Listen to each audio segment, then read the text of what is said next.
Hi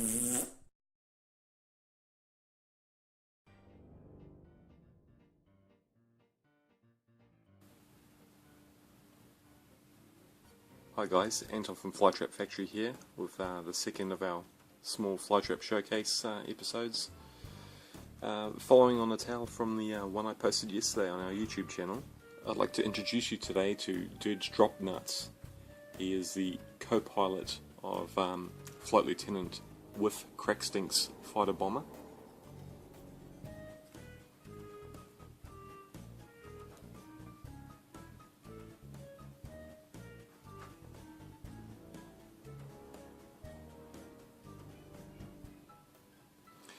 As a grotter, he's small and diminished in stature. He measures in at 23mm to the tip of the head, 20mm to the eye from the feet. He's sculpted entirely in green stuff and unmodified blend of green stuff, again over a wire armature. As promised, I've whipped a little wire armature together to show you the method that I've used for sculpting these grots. Basically, I take a single piece of wire of reasonable length and I bend it in the centre. Looping the centre, I form the head and then twist the wire all the way down through the neck region, through the chest, the torso and the midriff, until I come to a satisfactory point where I'll then flare out the two ends of the wire and form the pelvic region. From there, bending the wire down, I'll measure the length to the knees, at which point I'll then bend the wire slightly inwards, inverted them, to give the accentuation on the knee joints. From there it moves down into the calf muscles, at which point I'll then flare out the feet and then bend down the two pins, which are then firmly pricked into my cork, which I have many, and for ease of use they go in and out. Once the model is complete, I generally put a Flytrap white metal tab along the bottom, but I'll sort of show you those later on. Dirge Dropnuts was sculpted entirely with the three following tools.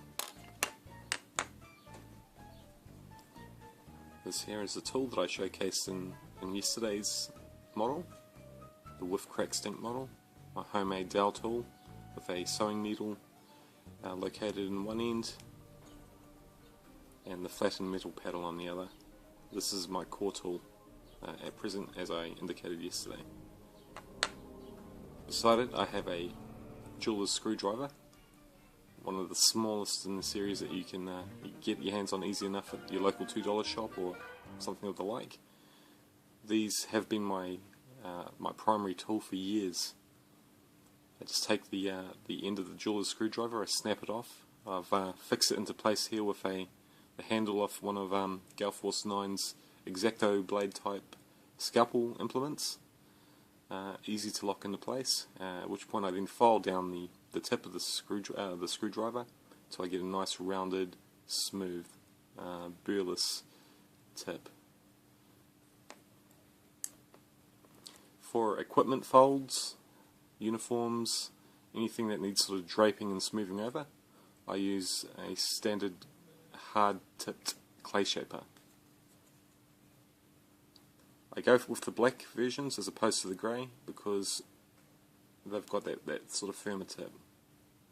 They give me the edge that I want, and with the application of a bit of water, they give me the results that I yearn for. So this has also been a staple in my toolbox for many years, and I don't see its use diminishing anytime in the future. So there you have it. That's the three basic tools I use to sculpt the figure of this episode.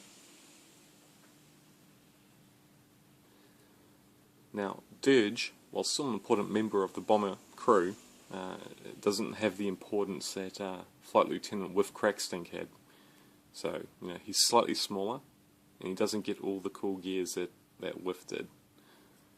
First thing you notice is his lack of a life preserver. The parachute harness basically buckles to the front of this model. He's slighter in stature, more diminished. Following the figure around, you see that he's clad in the same sort of flight suit that the flight lieutenant was. Again, the big broad flaps of the collar region come out over the buckles and the belts.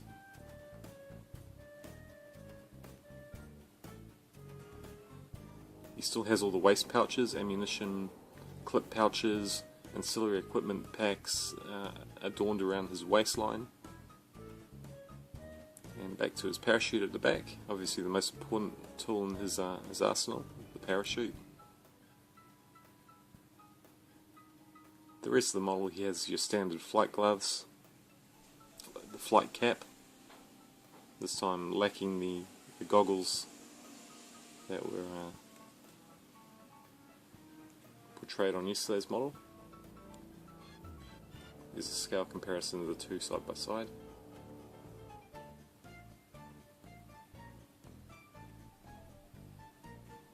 And Dirge Dropnuts is also armed with a custom slug pistol, similar in design to his buddies here, but different enough to sort of mix it up and keep it interesting.